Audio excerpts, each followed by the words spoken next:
Hello friends, welcome back to my channel. मैं हूं आपकी फ्रेंड वर्षा। फ्रेंड्स, आज की इस वीडियो में हम बीएड एंट्रेंस एग्जाम के जीके के प्रैक्टिस सेट के डिस्कस करेंगे। तो चलिए फ्रेंड्स, वीडियो को स्टार्ट करते हैं। फ्रेंड्स, आज की इस वीडियो में हमने कुछ इंपॉर्टेंट क्वेश्चंस लिए हैं जो कि आपके एग्जाम के पॉइंट ऑफ व्यू से इंपॉर्टेंट है, और कुछ हमने 2011 की जो जनगणना हुई थी उसके बेसिस पे क्वेश्चंस लिए हैं जो कि एग्जाम में पूछे जा सकते हैं, क्योंकि आपको पता है जनगणना हर 10 साल में आती है। तो ये क्वेश्चंस भी हमें पढ़ने हैं। तो स्टार्ट करते हैं। फर्स्ट है, 1 रुपए के नोट पर किसके हस्ताक्षर होते हैं? वित्त मंत्री के, जो कि भारत सरकार का हो, गवर्नर भारतीय रिजर्व बैंक का, वाणिज्य मंत्री भारत सरकार का, या फिर वित्त सचिव भारत सरकार का। तो फ्रेंड्स, 1 रुपए के नोट और जो अदर नोट होते हैं, जैसे कि 10 का नोट, 50, 100, 500, 1000, 2000, 1000 का अब नहीं चलता, 2000। तो इन दोनों के नोट में जो डिफरेंस होता है, 1 रुपए का जो नोट होता है उस पर वित्त सचिव, जो कि भारत सरकार का होता है, उसके हस्ताक्षर होते हैं, और जो अदर नोट होते हैं उस पर आरबीआई के गवर्नर के होते हैं। तो इसका जो राइट आंसर होगा वो होगा ऑप्शन नंबर डी। थोड़ा डिफरेंस है, इसलिए स्टूडेंट यहाँ पे कंफ्यूज होते हैं। वो सोचते हैं कि नोट पे तो गवर्नर का होता है, लेकिन नहीं, 1 रुपए के नोट पे वित्त सचिव का होता है। बाकी के रिमेनिंग जो नोट होते हैं उस पे आरबीआई के गवर्नर के हस्ताक्षर होते हैं। नेक्स्ट आते हैं, भारत में नोट जारी करने की कौन सी प्रणाली अपनाई गई है? अब जो नोट जारी करने की प्रणाली है वो कौन सी है? अधिकतम प्रत्यय प्रणाली, न्यूनतम आरक्षित प्रणाली, आनुपातिक प्रत्यय प्रणाली, या फिर नित्य प्रत्यय प्रणाली? तो फ्रेंड्स, हमको पता है जो हमारे नोट जारी किए जाते हैं, इश्यू किए जाते हैं, तो उसके बदले में हमें कुछ रिजर्व रखना होता है, जिसको हम बोलते हैं न्यूनतम आरक्षित प्रणाली, यानी कि कुछ मिनिमम अमाउंट रखना होता है। ये गवर्नमेंट जो होती है, जो आरबीआई होती है, उसके पास रखा होना होता है, तब वो जो नोट होते हैं उसको इश्यू करती है। तो ये बैंक का अपना क्राइटेरिया है, तो उसके अकॉर्डिंग होता है। तो यहाँ पे प्रणाली पूछी गई है, तो वो है हमारी न्यूनतम आरक्षित प्रणाली। तो ऑप्शन बी यहाँ पे हमारा राइट आंसर है। नेक्स्ट आते हैं, इंपीरियल बैंकों का आंशिक राष्ट्रीयकरण करके भारतीय स्टेट बैंक की स्थापना कब की गई? तो फ्रेंड्स, इंपीरियल बैंक आप जानते हैं, इंपीरियल बैंक 1921 में स्टैब्लिश हुई थी, और उसका नेशनलाइजेशन किया गया था, और नेशनलाइजेशन के बाद उसका नाम बदलकर एसबीआई रख दिया गया था, यानी कि स्टेट बैंक ऑफ इंडिया। तो आपको बताना है वो कब किया गया था, 1935 में, 1949 में, 1955 में, 1962 में? तो फ्रेंड्स, यहाँ पे जो इसका राइट आंसर है वो है ऑप्शन यहाँ पे नंबर सी, 1955 में। फ्रेंड्स, आप यहाँ पे कुछ इन्फॉर्मेशन नोट कर लीजिए। जैसे कि मैंने आपको इंपीरियल बैंक बताया, तो वो स्टैब्लिश हुई थी 1929 में। और जो इंपीरियल बैंक है, इससे पहले 3 प्रेसिडेंसी बैंक थी, आप उसको नोट कर सकते हैं, bank of Calcutta, bank of Madras and bank of Bombay. इन तीनों बैंकों को मर्ज करके इंपीरियल बैंक बनाया गया, जो कि 1921 में बना था, और इसको नेशनलाइज किया गया 1955 में, और उसका नाम चेंज करके एसबीआई रख दिया गया। और यहाँ पे 1935 दे रखा है। यहाँ इस टाइम पीरियड में जो आरबीआई है वो बनी थी, और 1949 में आरबीआई को नेशनलाइज किया गया था। तो आई होप ये सारी इन्फॉर्मेशन आपके लिए क्लियर होंगी। ठीक है, नेक्स्ट आते हैं, भारतीयों द्वारा आंशिक भारतीयों द्वारा सीमित देयताओं वाला संचालित पहला बैंक था। तो हमें बताना है जो भारतीयों द्वारा सीमित देयताओं वाला संचालित बैंक था वो कौन सा था? Awadh commercial bank, Punjab national bank, reserve bank, या फिर आईसीआईसीआई? तो फ्रेंड्स, जो हम इसका जो राइट आंसर होगा वो होगा option number A, Awadh commercial bank. Next आते हैं, भारतीय जीवन बीमा निगम की स्थापना किस वर्ष की गई थी? 1954, 1955, 1956, या फिर 1957? तो बहन फ्रेंड्स, यहाँ पर भारतीय जीवन बीमा निगम की स्थापना की बात की जा रही है, तो इसकी स्थापना की गई थी 1956 में। तो ऑप्शन सी आपका यहाँ पे राइट आंसर है। नेक्स्ट है, भारतीय स्टेट बैंक से जुड़े सहयोगी बैंकों की संख्या कितनी है? तो भारतीय स्टेट बैंक से जुड़े बैंक हैं आपके, उनके सहयोगी बैंक बताने हैं, 5, 7, 8 या 9? तो फ्रेंड्स, इसका जो राइट आंसर होगा वो होगा यहाँ पे ऑप्शन नंबर ए, 5। नेक्स्ट आते हैं, नरसिंहम समिति किससे संबंधित है? यानी कि नरसिंहम कमेटी थी वो संबंधित बतानी है किससे थी? उच्च शिक्षा सुधार से, कर सुधारों से, बीमा सुधारों से, या फिर बैंकिंग संरचना सुधारों से? तो फ्रेंड्स, यहाँ पे नरसिंहम कमेटी की बात की जाए तो ये हमारे रिलेटेड थी बैंकिंग संरचना सुधारों से। तो यहाँ पे ऑप्शन डी राइट आंसर है। नेक्स्ट है, निम्नलिखित में से कौन सी संख्या शेयर बाजारों पर नियंत्रण रखती है?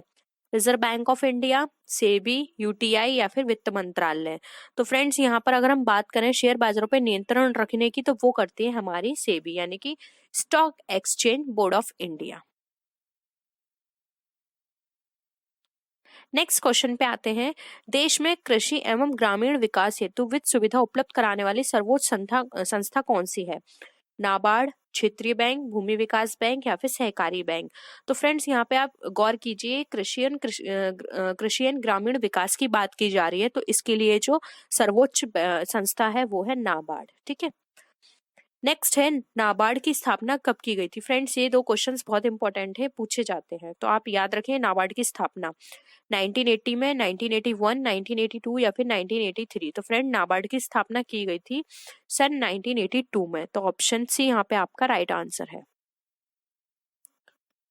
नेक्स्ट है, मंदड़िया एवं तेजड़िया शब्दावली किससे संबंधित है? बीमा व्यवसाय से, बैंकिंग व्यवसाय से, आयात निर्यात से या फिर शेयर बाजार से।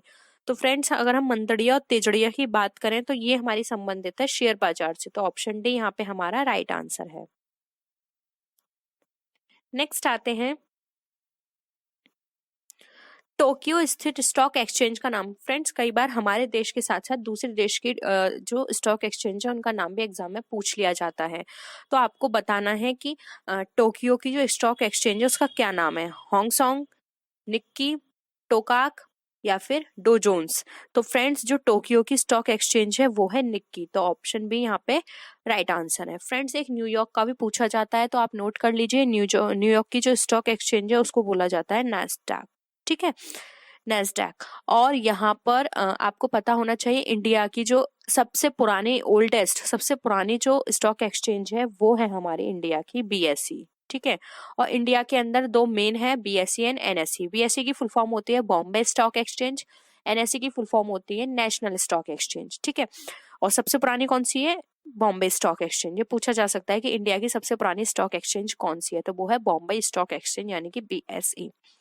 नेक्स्ट है, वर्ष 2011 की जनगणना के अनुसार भारत की कुल जनसंख्या कितनी थी? फ्रेंड्स यहाँ पे ध्यान दीजिए, 2011 के अनुसार है, और लास्ट जो हमारी जनगणना हुई है वो 2011 में हुई है, क्योंकि 10 साल बाद होती है, अब होगी 2021 में। ठीक है, 1.21 अरब, 1.04 अरब, 1.24 अरब या फिर 1.25 अरब। तो फ्रेंड्स अगर हम बात करें 2011 की जनगणना के अनुसार, तो उस टाइम हमारी जो जनसंख्या थी वो थी 1.21 अरब। तो ऑप्शन ए यहाँ पे हमारा राइट आंसर है। नेक्स्ट है, भारत में पहली नियमित जनगणना कब प्रारंभ हुई? 1872 ईस्वी में, 1878 ईस्वी में, 1881 ईस्वी में या फिर 1890 ईस्वी में। तो फ्रेंड्स पहली नियमित जनगणना की अगर हम यहाँ पर बात करें तो ये हमारी हुई थी टाइम पीरियड सबसे पहले 1881 ईस्वी में। तो ऑप्शन सी यहाँ पे हमारा राइट आंसर है।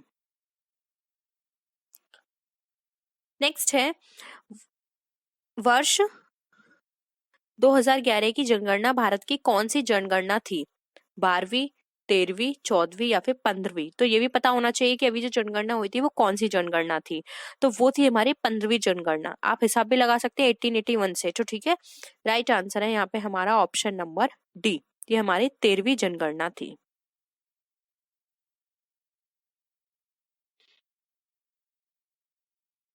नेक्स्ट आते हैं, भारत में जनसंख्या विभाजक दशक किसे माना जाता है?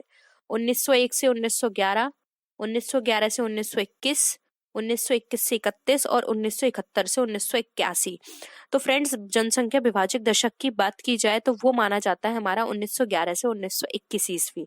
तो ऑप्शन बी आपका यहाँ पे राइट आंसर है। नेक्स्ट है, निम्नलिखित में से किस राज्य में सर्वाधिक अनुसूचित जनजातियां निवास करती हैं? झारखंड, मध्य प्रदेश, छत्तीसगढ़ या फिर उत्तराखंड। तो फ्रेंड्स इसका जो राइट आंसर होगा वो होगा आपका option number B, Madhya Pradesh में सबसे ज्यादा अनुसूचित जनजातियां निवास करती हैं।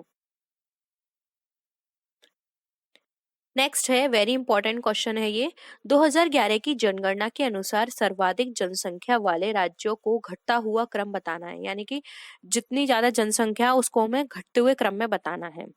उत्तर प्रदेश, महाराष्ट्र, बिहार, उत्तर प्रदेश, पश्चिम बंगाल और महाराष्ट्र, उत्तर प्रदेश, महाराष्ट्र और पश्चिम बंगाल, और उत्तर प्रदेश, बिहार, महाराष्ट्र। फ्रेंड देखिए तीनों चारों ऑप्शंस में उत्तर प्रदेश फर्स्ट है, तो यानी कि उत्तर प्रदेश तो सबसे पहले आएगा ही। ठीक है, उसके बाद जो अगर हम बात करें यहाँ पर घटते हुए क्रम की, तो महाराष्ट्र है, और महाराष्ट्र के बाद यहाँ पे फ्रेंड्स आएगा, अगर हम यहाँ पे बात करें तो बिहार।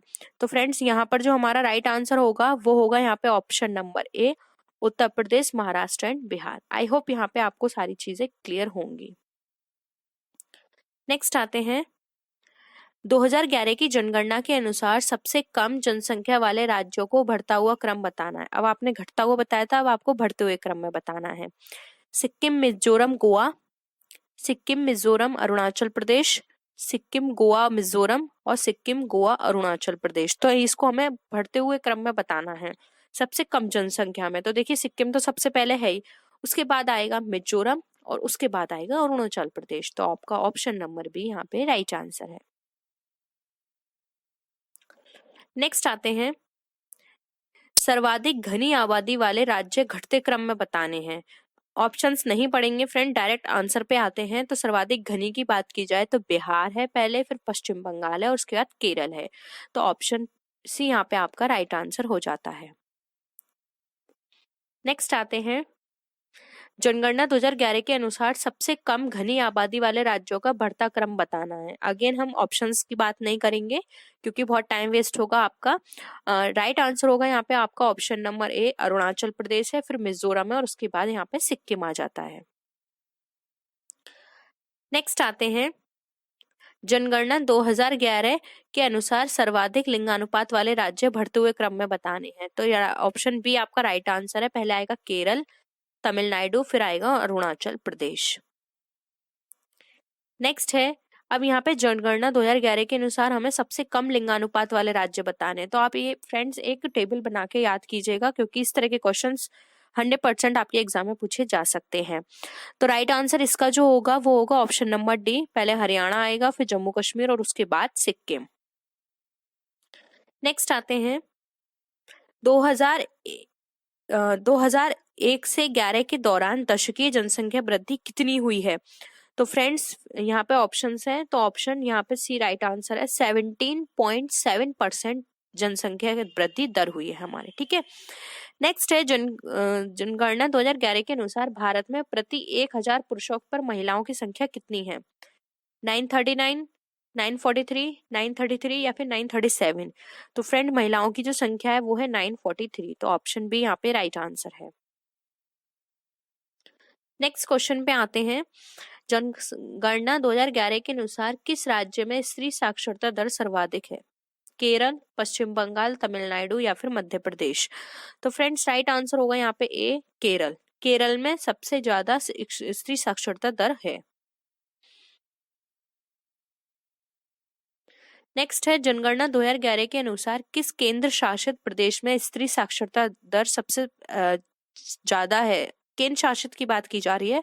तो फ्रेंड्स केंद्र शासित के अकॉर्डिंग यहाँ पर जो सबसे ज्यादा है वो है ऑप्शन सी, लक्षद्वीप में। और वैसे किसकी थी, केरल की। नेक्स्ट है जनगणना 2011 के अनुसार किस राज्य में स्त्री साक्षरता दर सबसे कम है। अब यहाँ पे कम की बात की जा रही है। तो फ्रेंड्स अगर हम कम की बात करें तो सबसे कम 2011 के अकॉर्डिंग है राजस्थान में। तो ऑप्शन डी राइट आंसर है। नेक्स्ट है क्वेश्चन, निम्नलिखित केंद्र शासित प्रदेशों में किसकी जनसंख्या सर्वाधिक है। अंडमान एंड निकोबार, दिल्ली, दादरा एंड नागर हवेली या फिर दमन एंड दीव। तो ऑप्शन बी राइट आंसर है जो कि है दिल्ली। इसकी जनसंख्या सबसे अधिक है। नेक्स्ट है क्षेत्रफल की दृष्टि से भारत का सबसे बड़ा जिला कौन सा है। ठाणे, लद्दाख, नॉर्थ ईस्ट या फिर आगरा। तो फ्रेंड्स अगर हम वहां पे बात की जाए क्षेत्रफल की दृष्टि से तो लद्दाख सबसे बड़ा जिला है यहाँ पे। तो ऑप्शन बी राइट आंसर है। नेक्स्ट है एंड लास्ट है आज की वीडियो का, जनसंख्या की दृष्टि से भारत का सबसे बड़ा जिला कौन सा है। ठीक है, यहाँ पर अगर हम बात करें सबसे बड़े जिले की तो वो है हमारा ठाणे। तो ऑप्शन ए राइट आंसर है। आई होप फ्रेंड्स आज के क्वेश्चंस आपको क्लियर होंगे, आपको कुछ सीखने को मिला होगा। किसी भी तरह का डाउट हो तो आप नीचे कमेंट सेक्शन में बता सकते हैं, और अगर आप कोई क्वेरी हो या फिर कोई सजेशन देना चाहते हैं तो आप नीचे कमेंट सेक्शन में जरूर बताइएगा। आप मुझे सोशल मीडिया पे भी फॉलो कर सकते हैं और अपनी क्वेरी वहां भी पूछ सकते हैं। तो फ्रेंड्स नेक्स्ट वीडियो में हम फिर मिलते हैं आपसे और अच्छी वीडियोस के साथ। तब तक के लिए बाय बाय।